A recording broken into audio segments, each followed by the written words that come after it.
We have Ms. Kiran Majumdar-Shaw of Biocon and CEO Peter Baines of Syngene International to take us through the listing. And ma'am, congratulations, very well, listed 21% up just when it went on the stock exchanges. Was it up to your expectations? Well, it's always a thrill to see that kind of pop on listing. Obviously, we were hoping for a nice pop, and I think 21% is a pretty decent one. So I am very happy, very pleased. I think one does not have any expectations because you just don't know what the mood of the market is, but it's very nice to see that it's very positive. What sort of foreign institutional interest that we've seen in the stock and in the listing? So I think we saw that in the listing there was broad interest, and I think that's reflected in the oversubscriptions that we saw, 32 times oversubscribed. I think reflects a very healthy interest and appetite in the Syngene story. It's a sector which has not actually listed in the stock markets. Do you think that has worked in its favor? And what are the key growth drivers that you think will push Syngene forward as far as the equity markets are concerned? Well, yes, you're right. I mean, this is a new sector for India. I think, we have pioneered the biotech sector in India when we listed Biocon 11 years ago, and now we're pioneering a research services sector by listing Syngene. But this is a sector that investors are fairly familiar with. Because we have had companies like WuXi, which have just recently delisted, but they are familiar with the research services story from Asia. And of course, there are a number of research services companies in other parts of the world. But yes, for India, it is the first time, and now we will be the only research services company listed in Asia because WuXi has decided to delist. So I think that does make us a very rare stock. It does make us a stock that will evince a lot of interest, and I'm very confident that given the kind of business that Syngene commands today, the kind of marquee clients that it has today, and the kind of business prospects that Syngene has in terms of providing high-end research services to a vast and diverse set of companies, both pharma and non-pharma companies across the world, I think will set up Syngene in a very, very good position to deliver strong growth. Baines, if I can ask you about the future growth, projections that you're making for FY16, what sort of growth are you estimating Syngene to record, and what sort of revenue targets are there for FY16? So I think the Syngene growth story is very, very vibrant. We've seen in the last 5 years that we've been able to deliver revenue growth of a compound average rate at 28%. Our growth picture looks robust in the sense that we have growth in multiple dimensions of our business, building with existing partners, adding new clients in, expanding existing capacities, adding in new capabilities, and extending our manufacturing model from preclinical and clinical into the commercial arena. So the very strong momentum that we've built up over the last 5 years, we see that continuing to roll forward. The group have given guidance that in 2019, the group guidance of revenues to hit the $1 billion mark, and the services arm, Syngene, would contribute at least $250 million of that, and we feel very confident in our ability to maintain the momentum and reach those sort of targets going forward. If you particularly talk on the margin front, you are doing much better than your comparables in the market. With expansion plans kicking in, do you see some bit of margin contraction in this fiscal and the coming fiscal?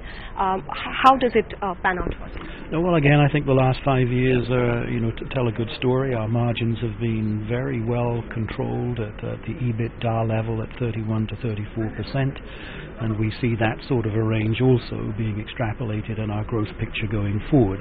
Now that level of profitability enables us to continue to reinvest, and reinvestment is a very, very important part of our business, and reinvesting in new capabilities and technologies like bioanalytical sciences, oligonucleotide manufacturing, viral services and so forth, expanding existing capacities, and of course we've earmarked about 100 million of growth capex into extending our manufacturing model right into the commercial arena as well, and we're very well placed to do that, having already secured 3 long-term commercial manufacturing contracts from existing customers who we are supplying in the clinical arena. Ma'am, Biocon being the largest shareholder in Syngene will definitely be impacted with whatever Syngene puts out as far as growth margins are concerned.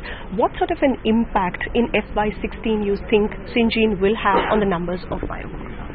Well, as you know, Syngene's business is very much a part of our overall group, business model, and we will continue to rely on Syngene for the next few years until our biosimilars get to the more regulated markets of US and Europe. I think at that point in time, I think our growth prospects will unravel to the fullest, and I think it is at that time that we will be able to really deliver very strong EBITDA margins and revenue growth, and it is at that time that we will think of demerging, further monetization, etc., etc. So I think 3 to 4 years down the line, we will visit that particular opportunity where we will then completely give Syngene a distinct life of its own. So as far as revenue visibility, as far as margin picture is concerned, on Biocon, what percentage of impact will Syngene have? Well, right now, Biocon's ownership of Syngene is about 74%. So what we reflect in the group numbers will be based on this particular, equity investment level.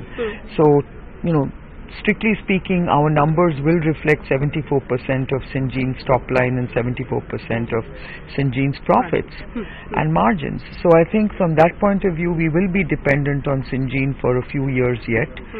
As you know, Biocon is in a very strong investment phase because its biosimilars are in a very advanced stage of clinical development. Mr. Bains, if we talk about revenue visibility, you said you have 3 large clients.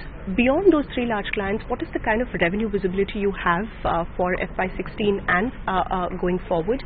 And also, if we talk of the challenges in the CRO industry, if you could list down some of them which a company like Syngene could be facing.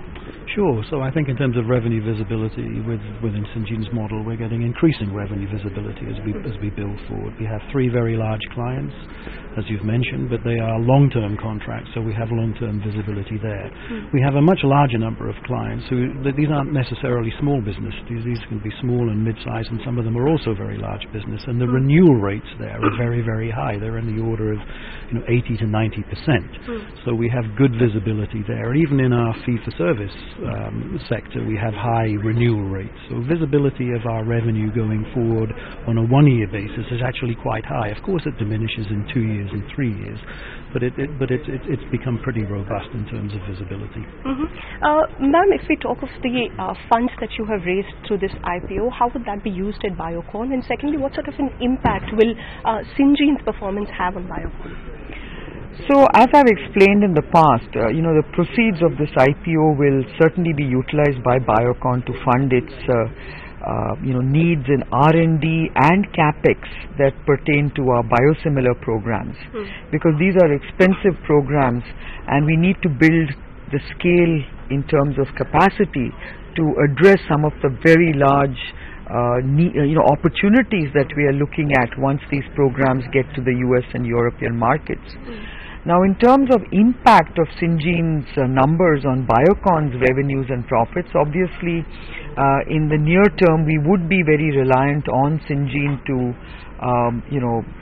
help us with the kind of margins and numbers that we are looking at, because we are investing a very large amount of our resources in terms of developing our research pipelines, especially the biosimilars, and therefore the investment in R&D is going to continue to increase. And as you know, this is gestational, so until these programs come to the market, it is going to be a drain on our margins. But having said that, I always look at R&D as an investment phase. It's a gestational investment, but I think the returns are going to be very, very large. So when that happens, obviously our reliance on Syngene is going to be reduced, and it is at that time that we will then look at monetizing some of our stake in Syngene and perhaps demerger. Any timeline for that? as I said, we will certainly look at our products getting to the US and European markets, which will take about perhaps 3 to 4 years. All right. Just as a last question, just one last question from the industry perspective.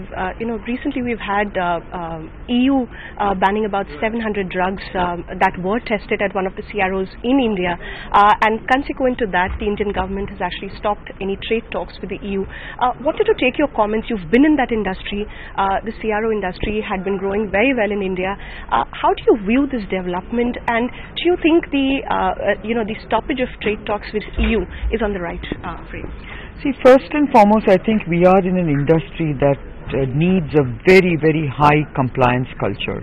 And I believe that Syngene actually enjoys a very strong track record in terms of compliance, like the rest of Biocon. I think the Biocon group has a very strong compliance culture, and I think it's extremely vital that the entire pharma and CRO sectors actually start building a very strong compliance culture. Because if there is something wrong in compliance, no amount of negotiations is going to win us a positive outcome. So I think you do need to make sure that you focus on compliance. I think when you look at some of these trade discussions and the standoffs that you're referring to, I think there is a need for us also to introspect and see why is it that we are not compliant. Is it a non-compliance that was overhyped, or was it a real non-compliance? I think those are the kind of issues we really need to introspect on. Do you think the ban on 700 drugs was a little too far-fetched, or it was in respect to the compliance issues at the end? Regulators, especially those in Europe and US, look at your compliance, and if they believe that even if there is a non-compliance in an area which may not be material, they believe then the rest of your data is not that reliable. I think that's where they're coming from. It's not whether the rest of the data is reliable or not, but the fact that there has been a deviation in compliance in one aspect of the data, I think is something that causes and raises alarm bells for them. And I think, it is not for me to comment on how regulators perceive these kind of compliance deviations, no matter how big or small they might be, because, regulators are regulators. And I think it's really for them to decide how they view these kind of deviations. And that is why it's so important and imperative that companies need to have very high compliance scores. All right, Ms. Shaw, Mr. Bains, thank you so much for your time. We wish you luck. Thanks.